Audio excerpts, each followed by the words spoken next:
Good afternoon, students. I am your chemistry teacher Sheikh Sajjad. बेटा, आज हम केमिस्ट्री का सेकंड पोर्शन स्टार्ट करने जा रहे हैं जिसका नाम है ऑर्गेनिक केमिस्ट्री. आज का हमारा टॉपिक रहेगा introduction to organic chemistry. Introduction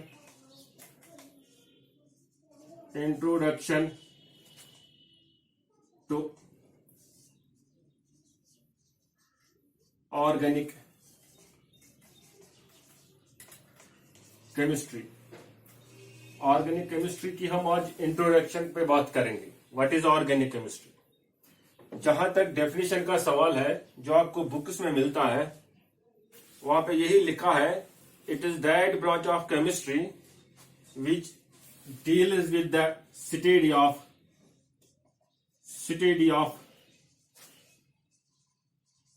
organic compounds.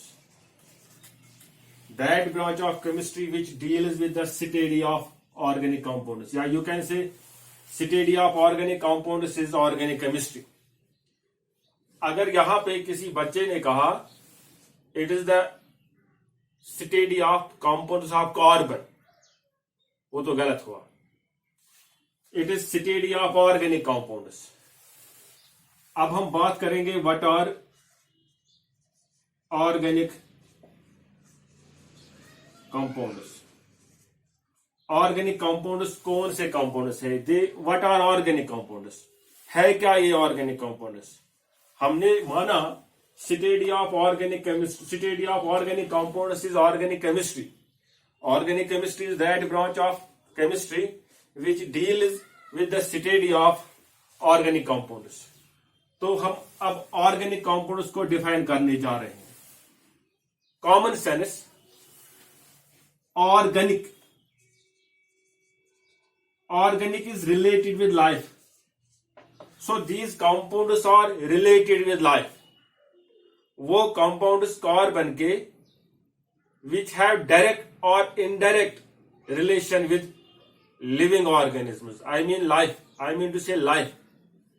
Those compounds are known as organic compounds. वैसे तो कार्बन के बहुत सारे कंपाउंड्स हैं, अनगिनत कंपाउंड्स है कार्बन के due to its unique nature. जो आपने 10th में पढ़ा, carbon has a unique nature. Carbon shows tetravalency, carbon shows catenation, carbon shows multiple bonding, carbon shows allotropies. ऐसा एलिमेंट पीरियोडिक टेबल में जिसके सबसे ज्यादा कंपाउंड्स है आज तक, कंपाउंड्स ऑफ कार्बन. कार्बन खाली एक ऐसा एलिमेंट है जिसने सबसे ज्यादा कंपाउंड्स बनाए. अब कार्बन ने कितने कंपाउंड्स बनाए? बहुत सारे कंपाउंड्स बनाए. कुछ कंपाउंड्स ऑर्गेनिक में आते हैं, कुछ कंपाउंड्स इनऑर्गेनिक में आते हैं. सो पहली क्लासिफिकेशन ऑर्गेनिक केमिस्ट्री में इन सबस्टेंसेस की जो पहली क्लासिफिकेशन वो दी in 1675 लिमरे, Lemery लिमरे in 1675 में इसने क्लासिफाई किया इन सबस्टेंसेस को 3 कैटेगरीज में. पहली कैटेगरी को इसने कहा substances obtained from mineral kingdom. Minerals obtained from mineral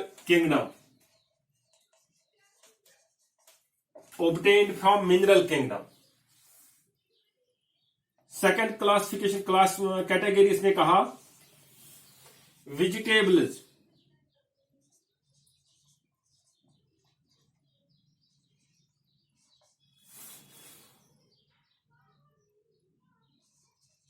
obtained from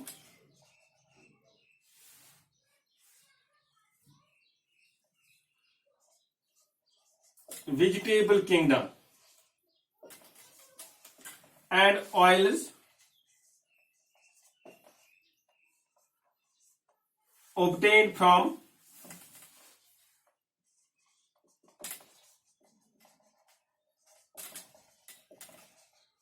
animal kingdom. ये क्लासिफिकेशन ज्यादा देर तक नहीं चली, ज्यादा देर तक ये नहीं चली, तो इसके कुछ लिमिटेशन थे, कुछ ड्रॉबैक्स थे। उसके बाद लिम्प्रे के बाद आए एक और साइंटिस्ट जिसका नाम था Lavoisier, who is regarded as father of chemistry, who is regarded as father of chemistry. Lavoisier in 1787 में इसने सबस्टेंसेस को क्लासिफाई किया दो कैटेगरीज में। एक A substances obtained from plant kingdom, substances obtained from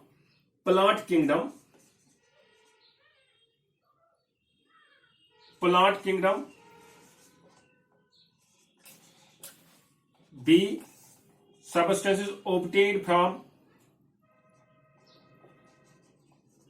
animal kingdom. Since plants as well as animals are living organisms, so he classified the organic compounds into two categories. One is known as the organic compounds obtained from plants, and another is known as the organic compounds obtained from animals. So definition बनी organic compounds की, definition इसी ने दी, कहा organic compounds are those compounds which are obtained from living organisms. वही organic compounds है। Suppose हम sugar is obtained from plant sugar cane, ये organic compound है। प्रोटीन्स ऑर्गेनिक कंपाउंड्स है, ये ऑर्गेनिक कंपाउंड्स है। लिपिड्स ऑब्टेन्ड फ्रॉम ऑर्गेनिजम्स, ये organic compounds है। साइंटिस्ट्स ने बहुत सारे कंपाउंड्स को आइसोलेट किया, एक्सट्रैक्ट किया, या एनिमल्स से या प्लांट्स से, या एनिमल्स से या प्लांट्स से, and all those compounds which are obtained from animals और obtained from plants were regarded as organic compounds, because organ related with life. So अगर थोड़ा बहुत डीप जाएंगे इसमें, थोड़ा बहुत पढ़ेंगे किसने कौन। सपोज ग्रेप्स में हमें एक कंपाउंड मिला टारटारिक एसिड, ये ऑर्गेनिक कंपाउंड है।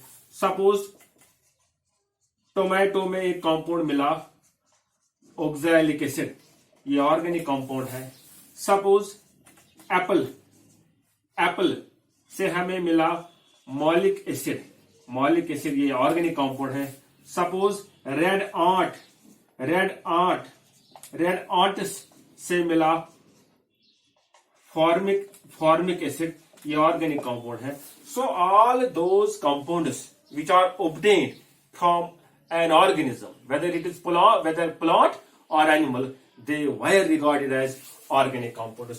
बहुत से साइंटिस्ट्स ने ऑर्गेनिक कंपाउंड्स को आइसोलेट किया। सपोज रूले एक साइंटिस्ट थे, उसने आइसोलेट किया urea from human urine. Rouelle ROULLE, Rouelle ने isolate urea from human urine. इसी तरह Liebig isolate hippuric acid from horse urine. So concept यही मिला, those compounds which are obtained from an organism, or regarded as organic compounds, उन्हीं को माना गया ये ऑर्गेनिक कंपाउंड्स है। सो ये डेफिनेशन बहुत टाइम तक चली, क्योंकि इसके बाद आए थे एक साइंटिस्ट जिसका नाम था बर्ज़ेलस। बर्ज़ेलस ने एक हाइपोथेसिस थी, कुछ उसको लिखते हैं थ्योरी थी, कुछ कहते हैं इसको ये हाइपोथेसिस थी। तो उसका नाम है वाइटल फोर्स थ्योरी। इसने इस थ्योरी में कहा it is not possible to synthesize the organic compounds in lab. For their synthesis we need some vital forces which are beyond our control या बियॉन्ड आवर इमेजिनेशन। इसने अपने thesis में कहा कि ये मुश्किल है ऑर्गेनिक कंपाउंड्स को किस में, लैब में बनाना। हालांकि आज 90% कंपाउंड्स लैब में ही बनते हैं, ऑर्गेनिक कंपाउंड्स लेबोरेटरी में ही हम उनको प्रिपेयर करते हैं। मगर इसने उस टाइम पे एक थीसिस दी थी, हाइपोथेसिस थी कि वाइटल फोर्स थ्योरी उसका नाम दिया। कहा it is not possible to synthesize the organic compound in lab.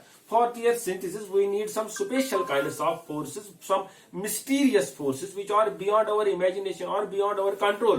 So किसी ने ट्राई भी नहीं किया। हाँ, यही माना जाता था कि यूरिन में यूरिया है, वो ऑर्गेनिक कंपाउंड है। हॉर्स यूरिन में हिपेरिक एसिड है, वो ऑर्गेनिक कंपाउंड है। ग्रेप्स में टार्टारिक एसिड है, वो ऑर्गेनिक कंपाउंड है। कोई भी compound which is related with life, कोई भी compound which is related with life was regarded as organic compound, उसी को माना जाता था ऑर्गेनिक कंपाउंड। तो एक टाइम आया, एक साइंटिस्ट थे जिसका नाम था वुलर, WOHLER। वुलर ने क्या किया, उसने एक कंपाउंड को हीट किया। नाम है कंपाउंड का अमोनियम साइनेट, NH4CNO। अमोनियम शाबाश साइनेट। उसने अमोनियम साइनेट को हीट किया लैब में। उसने हीट किया लैब में इसको, वहां पे रीअरेंजमेंट हुआ एटम, उसका एटम इधर से उधर शिफ्ट हुए, तो कंपाउंड बना, ये यूरिया की फॉर्मूला है, कंपाउंड बना यूरिया। तो ये ब्रेक थ्रू थी केमिस्ट्री में, पहला ऑर्गेनिक कंपाउंड जो लेबोरेटरी में सिंथेसाइज किया गया। किसने किया, वुलर ने सिंथेसिस किया। इस प्रेपरेशन ने, इस सिंथेसिस ने वाइटल फोर्स थ्योरी को सेट बैक किया, डिस्कार्ड किया वाइटल फोर्स थ्योरी को।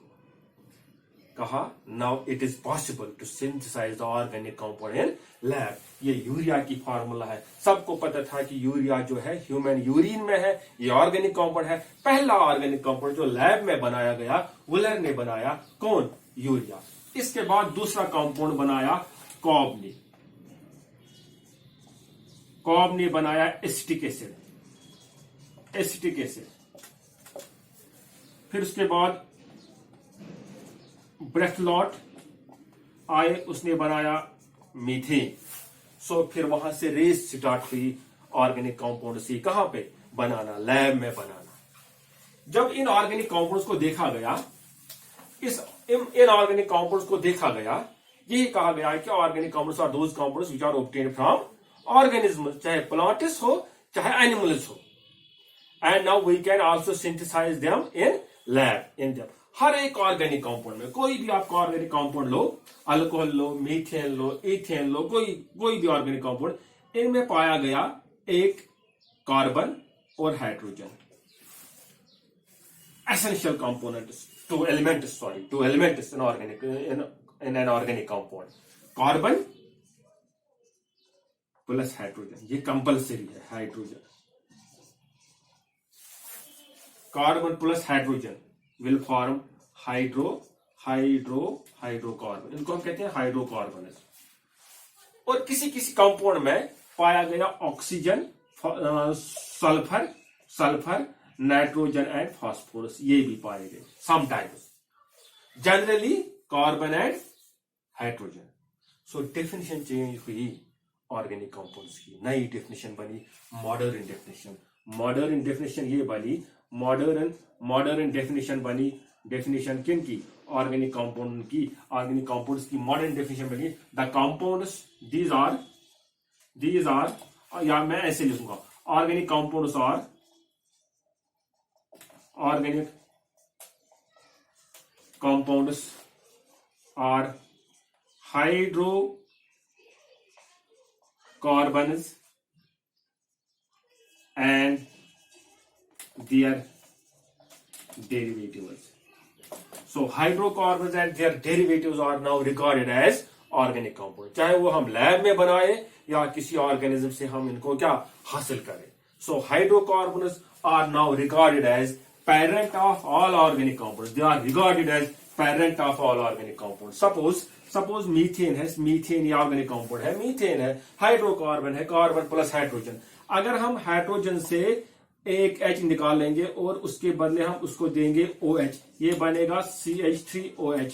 ये मीथेन है, ये मेथेन है, ये क्या है मेथेन, ये मेथेनॉल है, मिथेनॉल. ये डेरिवेटिव ऑफ हाइड्रोकार्बन है, ये हाइड्रोकार्बन है, ये डेरिवेटिव ऑफ हाइड्रोकार्बन है. इसमें कार्बन और हाइड्रोजन है, इसमें कार्बन हाइड्रोजन और ऑक्सीजन है, इसमें कार्बन है, हाइड्रोजन है और ऑक्सीजन. जो मैंने पहले ही कहा आपसे, कंपलसरी है एक ऑर्गेनिक कंपाउंड में क्या, कार्बन और हाइड्रोजन होना, कार्बन और हाइड्रोजन होना कंपलसरी है, कंपलसरी है. सो ये डेरिवेटिव ऑफ हाइड्रोकार्बन है, ये हाइड्रोकार्बन है. Both these compounds are organic compounds. So modern definition हमें यही कहती है, मॉडर्न डेफिनेशन हमें ऑर्गेनिक कंपाउंड्स की यही कहती है. These are those compounds, these are actually the hydrocarbons and their derivatives, whether they are obtained from living organisms or synthesized in lab. बेटा आप कुछ एक्सेप्शंस है. सपोज क्राइटेरिया तो मैंने आपको बोला. सपोज अगर मैं आपको बोलूंगा CO2, बोलो ऑर्गेनिक है या इनऑर्गेनिक, कंपाउंड ऑफ कार्बन है, बोलो ऑर्गेनिक है या इनऑर्गेनिक है. हालांकि हमारे जिस्म में है, सोर्स है, हमारे अंदर है, ऑर्गेनिज्म ह्यूमन के अंदर है, एनिमल्स के अंदर है, मगर इसमें हाइड्रोजन नहीं है, ना हाइड्रोजन नहीं है. सो ये ऑर्गेनिक कंपाउंड नहीं है. It is never regarded as organic compound.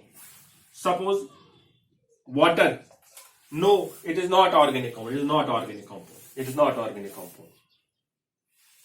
अब मैं ऐसे मतलब एक कंपाउंड लूंगा H2CO3. ये कार्बोनिक एसिड है, हमारे जिस्म में है, ब्लड में है. क्या ये कार्बन है इसमें? हाँ है. हाइड्रोजन है? हाँ है. ऑक्सीजन है? हाँ बिल्कुल है. क्या ये ऑर्गेनिक कंपाउंड है? नहीं, ये ऑर्गेनिक कंपाउंड नहीं है. क्योंकि बेशतर ऑर्गेनिक कंपाउंड्स में क्या देखा गया, there must be carbon bond with some exception like methane and methanol और मीथेन को छोड़ के जितने भी कंपाउंड्स हैं, उन ऑर्गेनिक कंपाउंड्स हैं, उनमें कार्बन बॉन्ड होता है. क्योंकि कार्बन जो ये ऑर्गेनिक कंपाउंड्स भी बनाता है, इनऑर्गेनिक कंपाउंड्स भी बनाता है. कार्बन के, मैंने पहले आपसे कहा, कार्बन के अनगिनत काउंटलेस कंपाउंड्स है. कुछ कार्बन के कंपाउंड्स ऑर्गेनिक है, कुछ कंपाउंड्स का इनऑर्गेनिक है. ज्यादातर कंपाउंड्स कार्बन के जो है वो ऑर्गेनिक है. सपोज मैं आपको देता हूं एक कंपाउंड कैल्शियम कार्बोनेट, ये इनऑर्गेनिक है, कंपाउंड है, कार्बन का कंपाउंड है, मगर इनऑर्गेनिक है. सपोज मैं आपको दूंगा CH3COOH. ये क्या है? ये कंपाउंड ऑफ कार्बन है, मगर ऑर्गेनिक है. वहां पे कार्बन बॉन्ड भी है, हाइड्रोजन भी है, कार्बन भी है. सो डेफिनेशन यही है, modern definition organic compounds की. These are basically hydrocarbons and their derivatives. So nowadays hydrocarbons and their derivatives are regarded as organic compounds. Okay बेटा, चलो हमारी अगली क्लास होगी क्लासिफिकेशन ऑफ ऑर्गेनिक कंपाउंड्स. याद रखना, क्लासिफिकेशन ऑफ, और 11th के लिए मैं कह रहा हूं क्लासिफिकेशन ऑफ ऑर्गेनिक कंपाउंड्स. आज हमने पढ़ा introduction to organic chemistry. What are organic compounds, हमने आज खाली इनको डिफाइन किया. अब हम नेक्स्ट लेक्चर में उनकी क्लासिफिकेशन पे जाएंगे. ठीक है, टिल देन गुड बाय.